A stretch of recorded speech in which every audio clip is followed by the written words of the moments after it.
Hi everyone! Welcome to the Empath Tarot Guys. Another love reading, timeless and general. Take what resonates lang po since first day of the month.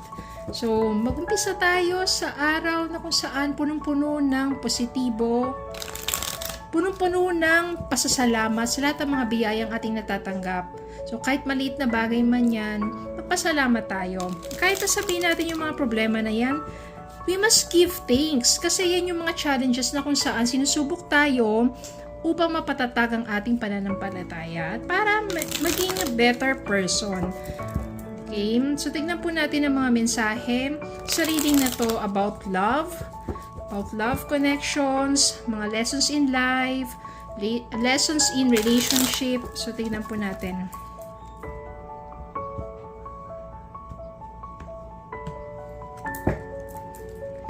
Spirit guides, send me messages anong love connections ito, lessons in life, and guidance na nais yung ipabatid sa amin. Again, this is general reading. Take what resonates lang po. Maybe some part of the reading makaresonate kayo, some part of it hindi. Totally makaresonate na parang kwento ninyo ito or hindi naman kaya. Give me more messages, Spirit guide.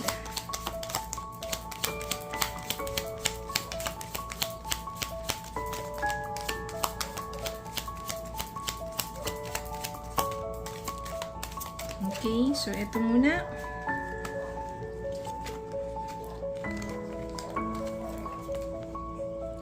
Okay, we have here Ace of Wands, Judgment, Seven of Pentacles, Six of Pentacles, Queen of Pentacles, Knight of Pentacles, and Knight of Swords. So, malamang dito ang mga energies ng Earth sign. Because meron tayong Pentacles, so mga Earth sign yan. Mga Taurus, Virgo, Capricorn. Sila yung mas malalakas na mga energy dito. Ace of Wands. Yan. Mapa tayo bottom of the deck. Page of Swords. And Ten of Cups. Ace of Wands, Judgment. So, maaring yung person mo, maaring napag-isip-isip na niya, no? Natimbang na niya sa sarili niya at nagkaroon na siya ng malinaw na kaisipan tungkol sa takbo ng relationship ninyo. Ano yung mga adjustment ninyo sa isa't isa na kung saan siguro nandiyan pa lang kayo sa time of getting to know each other. Kahit matagal na, marami pa rin kayo madidiscover sa isa't isa. Then, nandito yung Ace of Wands. So, ibig sabihin talagang yung passion ng person mo towards you nandun eh. Yung init ng kanyang damdamin, nandun pa rin talaga. Lalo na nakikilala ka niya ng mabuti. Alam niya na ikaw yung someone who is very industrious. Ibig sabihin, sobrang sipag mo sa yung mga pagsusumikap, talagang yung hard work mo, makakamtan mo yan. Yung mga itinanim mo na yan, iyong aanihin din yung mga kasipagan mo na yan. Alam niya na ikaw yung someone na mapagkakatiwalaan at eto na nga, ikaw yung someone na very giving, very generous sa pagmamahal. Yung hindi ka nagbibilang o hindi mo iniisip, basta mahal mo yung isang tao, pero marunong ka rin naman tumanggap. Kaya give and take ang maganda dito. Kaya siguro na-realize ng person mo na it's give and take relationship. Kaya lalo siyang napapamahal at napapahanga sa'yo, sa kasipagan mo, at very generous ka. Hindi ka madamot. Higit doon, ikaw yung someone na independent. Nakikita niya sa'yo na dahil sa kasipagan mo, pagsusumikap mo, napaka-independent mo. Kaya malago ang iyong kabuhayan, o masasabi natin na ikaw ay grounded. Very generous, generous, loyal, prosperous, successful financially, independent woman, di ba? Kaya lalong napapahanga sa iyo yung person mo. Etong person mo na to, maaring medyo mas bata sa iyo, pero yung iba yung paghanga niya sa'yo at masasabi natin kahit nasa mabagal yung kanyang pagkilos, siguro ikaw no, nararamdaman mo na itong taong to maaligid at nagpaparamdam sa'yo. Pero medyo mabagal yung kanyang, alam mo na yung maaring paniligaw, yung mga ganon. Pero itong taong to, kasi sinisiguro niya sa mga nakikita niya sa'yo, na slowly but surely, na maaring ito yung person, itong taong to, na hindi siya yung basta-basta katulad ng iba na mabilis kumilos, mabilis ka mapaibig, diba? Tapos pagdating ng magkakahiwalay din kayo, pero ito, kinikilala ka niya na mabuti. At once na naging kayo na tang person na to, kasi sobra din yung paghanga niya sa'yo, mas stable ang relationship ninyo. Minsan, ito, curiosity. Naku-curious siya sa iyo kasi parang ang dating mo ay yung mysterious, di ba?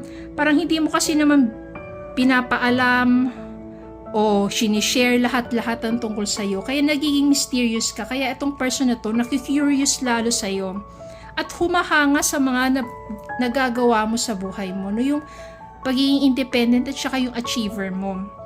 Knight of Swords, darating yung time na magpapahayag na siya ng damdamin niya sa'yo. Kung ano yung thoughts and feelings niya sa'yo, sasabihin na niya, hindi na siya mahihiya pa. At darating yung time na maaari talaga tong person na to, siya yung makakatuluyan mo. Marriage, Ten of Cups. Happiness, family. Long-term relationship, stability. Kasi siguro, itong taon to, slowly but surely, pero dahil sobrang mahanga siya sa'yo, ganun din naman na pareho kayo ng energy. So, malamang, maaring siya talaga yung makatuluyan mo. At magiging happy ang inyong relationship, long term. What tayo ng love message?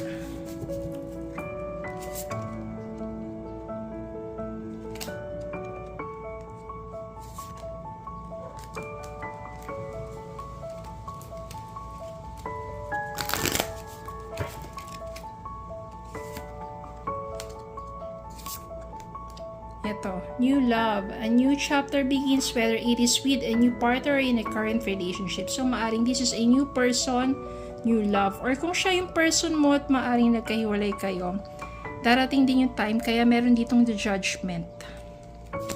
Awakening. Ayan.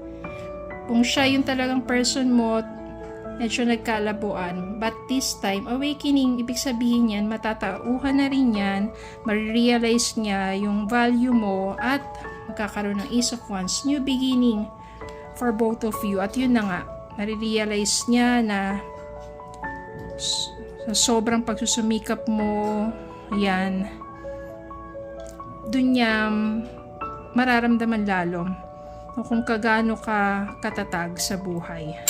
At mag-o-offer siya sa'yo ng isang stable relationship at ito na nga, new chapter begins. At ito pa, they are the one. You have already met the romantic partner you seek. Maaring kakilala mo na talaga to. Siya yung taong lubos na humahanga sa'yo. Maaring hindi mo lang siya pinapansin pa kasi masyado kang busy sa pagpapalago ng sarili mo. Nandiyan sa'yo kasi yung pagiging independent, very busy, very hardworking. Kaya itong taong to, na nandiyan lang sa paligid mo at maaring nagpaparamdam na rin pero slow nga, di ba, ang kanyang energy, kanyang movement to. Maaring siya na nga talaga yung romantic partner na maaring makatuluyan mo. Who knows, di ba? Kilala mo na talaga yung taong yun. Maaring ikaw lang talaga yung nag-i-ignore sa kanya kasi nga masyado kang busy. Okay? So, yun na nga, i-manifest natin ang true love, deep, loving, harmonious relationship. When you manifest, always imagine it. Imagine it with your person or with someone that talagang nais ng puso mo. Wala namang imposible because when you manifest and you have faith Darating talaga sa buhay mo yung totoong taong yan na lubos na magmamahal sa'yo. Yung the one. Okay, so yun lang po. Maraming salamat po for watching. Please don't forget to like, share, comment, subscribe. Follow me Facebook and YouTube. Have a good day po and God bless.